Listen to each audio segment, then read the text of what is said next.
In this AlignMix video, you will learn how to use the district table view. There are two ways that you can access a district table view. The first way is to click on the Home menu and then click on Add View, select Tables, and then District Table. As soon as you click on District Table, the district table will appear on your screen. There's a second way that you can access the same view, and that's by opening up a new tab with this plus button here, select Tables, and then District Table. You access the territory, district, and region tables the same way. Both methods will get you to that exact same place. As soon as the district table appears, you'll see all of your data summed up to the district level. You can select districts here and even delete them off of your map. That won't delete your territories. It simply deletes the district assignments for those territories. So now if we go back to a district map, like so, you will see that now there's two grayed out areas showing you where those districts used to be.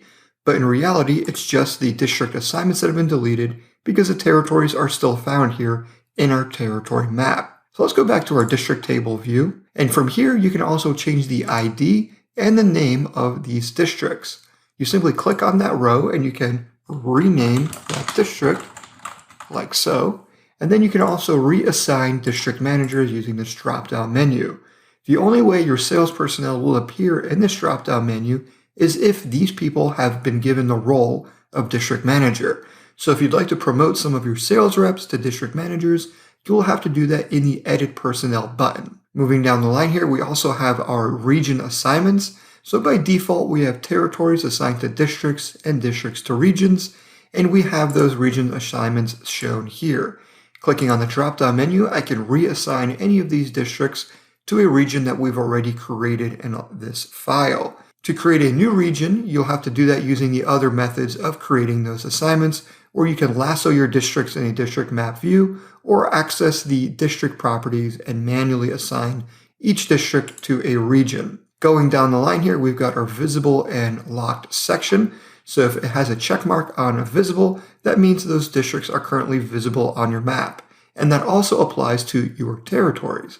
So if I deselect all of them and I only click, let's say, 3 of them, going back to our district map view, you'll now see only 3 districts are shown. And then in our territory map view, clicking on our first tab, it will only be those 3 districts worth of territories that are also displayed on the map.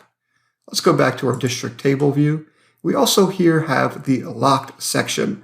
If a territory is locked, you can't make any changes to that territory. So in this district map view, we can lock an entire district's worth of territories. So let's select one of them here in the southeast, and then click on the district map view, and you'll see that all these pink territories are locked. Going back to the territory alignment view, you'll see that again, there's locks on all of those individual territories. So let's go back to our district table view now. And here on the right portion, we've got our span of control, which is in this territory section. And that basically means this is the total number of territories that are assigned to each district.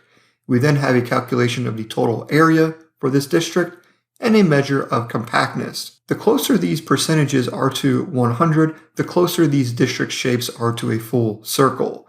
And then here on the right side, we've got the total sums of the data sets that are assigned to each district and a count of all the accounts that are assigned to these same districts. Here in the top left, we can edit which columns are shown in this table. So if we didn't want to see area, compactness, or unassigned accounts, we can click OK, and those will be removed from view.